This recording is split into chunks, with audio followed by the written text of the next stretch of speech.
Europe 1. Le grand direct de la santé avec autour de la table Elisabeth, donc, qui reste avec nous, le docteur Gérald Kierzek, Natacha Harry, notre vétérinaire, et notre chirurgien esthétique, le docteur Sidney Oana. Oui, on va parler du lifting du visage qui a beaucoup évolué dans sa technique au fil des années. On peut aujourd'hui espérer des résultats plus naturels. Mais qu'en est-il sur le long terme? Quelle est l'évolution d'un lifting? Faut-il en avoir peur? On en parle ce matin avec vous, docteur Sidney Oana. Le lifting, on le sait, c'est quand même une grosse opération. Alors, c'était une grosse opération. Le mot lifting fait encore peur à certaines patientes qui ne sont pas assez bien informées. Ils imaginent tout de suite qu'on peut sortir figé, trop tiré, qu'on peut avoir des suites longues et difficiles qui durent un mois avant d'être présentables. Tout cela, c'est vrai, c'était tel quel, mais ça a beaucoup changé. Je rappelle que le lifting existe depuis un siècle. Sarah Bernard a fait son lifting en 1925. Ce n'est pas nouveau. On ne parle pas du lifting que depuis quelques années. Et ce lifting a beaucoup évolué grâce au progrès technique. D'abord, la peur de l'anesthésie, il faut l'évacuer. On peut faire un lifting sous anesthésie locale avec une petite sédation. Ah bon ? Tout à fait. La personne ne se rend compte de rien parce qu'elle est sous sédation, ce qu'on appelle un neuroleptique, une neurolepte analgésie. Donc, elle ne sent rien parce qu'il y a l'anesthésie locale et elle ne sent pas le temps passer parce qu'elle somnole pendant la durée de l'opération. C'est très courant et de plus en plus pratiqué parce que les liftings sont moins importants qu'avant. Pourquoi les liftings sont moins importants qu'avant? Parce qu'il y a d'autres techniques qui permettent de régler certains problèmes du visage. Les pommettes, par exemple, on peut injecter dans les pommettes. Au niveau du double menton, on peut aspirer, ce qui fait qu'on n'a pas besoin de faire un aussi grand décollement qu'auparavant. Le principe d'un lifting, c'est de décoller les tissus, d'aller chercher le muscle et de retendre le muscle.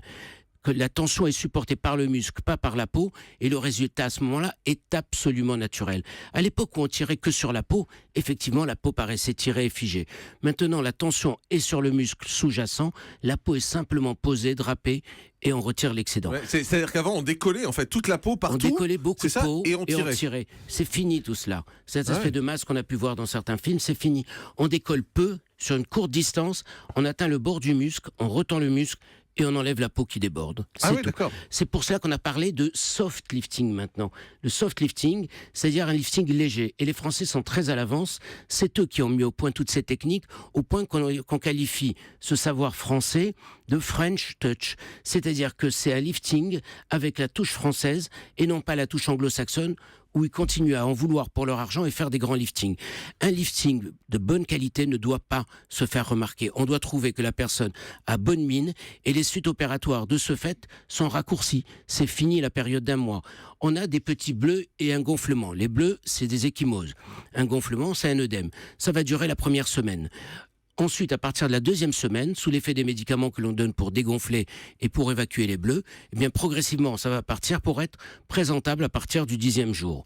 À bout de 10 jours, on peut commencer à sortir. Entre 10 et 15, suivant la qualité de la peau de la patiente ou du patient, parce qu'il y a des patientes qui sont fumeuses et donc la peau récupère moins vite que ceux qui ne sont pas fumeurs. Mais on récupère plus vite quand on est jeune, je suppose. Oui, parce que le derme est plus épais et mieux vascularisé. Un lifting à 70 ans, c'est plus compliqué. C'est pas plus compliqué, parce qu'on adapte à l'âge. On peut faire un lifting à 90 ans, ça ne pose pas de problème. On adapte le décollement à l'âge et à la qualité de la peau.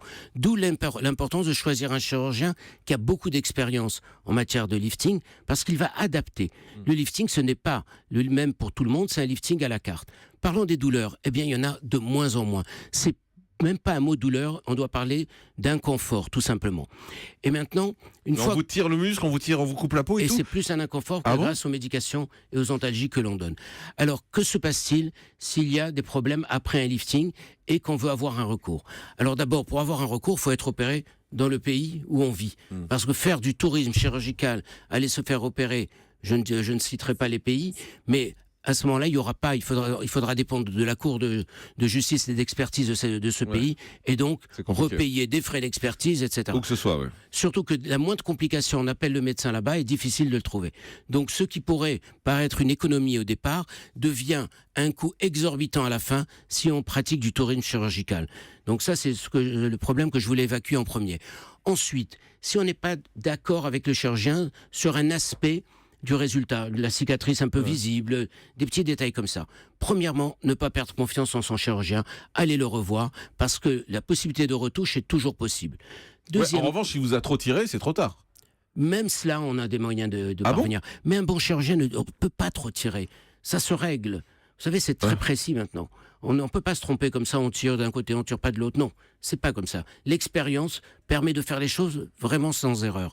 Deuxièmement, si par malchance il y a un petit problème, eh bien, on peut avoir recours à une conciliation amiable avec le chirurgien, un expert choisi, et une conciliation qui peut aller jusqu'au remboursement de l'opération, qui permettrait à ce moment-là au patient de faire la retouche par un autre chirurgien s'il a perdu confiance en son chirurgien. Et si rien ne marche, eh bien à ce moment-là, on va avec les assurances en expertise, mais c'est coûteux pour le patient et ça prend du temps. On redit un mot des tarifs ? Oui, pour le lifting, le soft lifting, c'est de l'ordre de 5 000 €. Pour le lifting classique un peu plus important, avec les paupières, 6 000 à 7 000. Il y a un petit geste qui parfois est suffisant, qu'on appelle la pince cutanée, que souvent les patientes font devant leur miroir. Ils pincent la peau au-dessous de l'oreille pour avoir... Sous l'oreille. Voilà, et ça retend l'ovale. Ah oui, c'est bien ça. Eh bien, ce petit geste, lui, est très léger, se fait sous anesthésie locale. Il ne consiste qu'à retirer un petit excédent de peau et il peut servir au début lorsque les gens ne sont pas prêts à faire un lifting.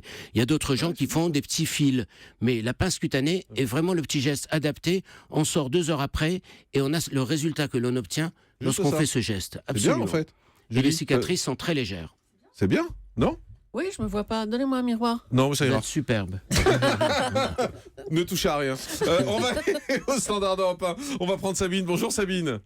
Bonjour. Bienvenue sur Europe 1. Alors vous avez fait un lifting de l'ovale du visage et du cou il y a 3 semaines, c'est ça ? C'est ça, il y a 3 semaines, le bas de mon visage qui était un peu fatigué, un peu alourdi, et puis le cou surtout qui était tout fripé, et ça c'était très vilain, très fripé. Vous avez fait ça sous anesthésie générale ? Non, ça a été fait sous anesthésie locale. Ah oui, non, mais ça veut dire que vous sentez tout ? Non, on sent rien du tout. Bon, on est un petit peu dans le gaz, hein. Non, on sent pas. Vous entendez ?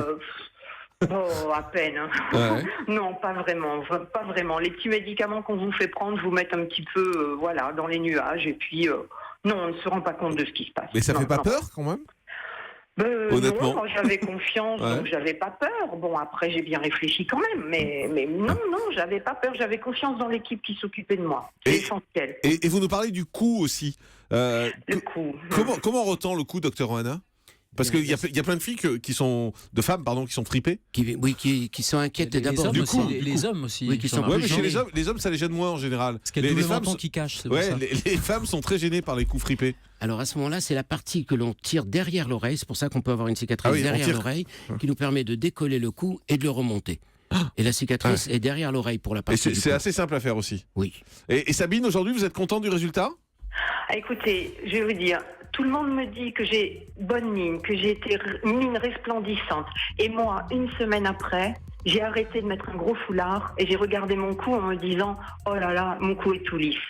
Et vraiment, c'est incroyable de voir le changement que ça fait. Parce que vous savez, dans un décolleté, un cou tout fripé, c'est horrible, ça trahit votre âge. Et ça vous fait perdre confiance. Et vous avez quel âge, je peux vous demander ? Oui, moi j'ai 58 ans. D'accord. Donc j'ai bien réfléchi avant de le faire. Effectivement. Merci en tout cas pour ce témoignage. Merci beaucoup.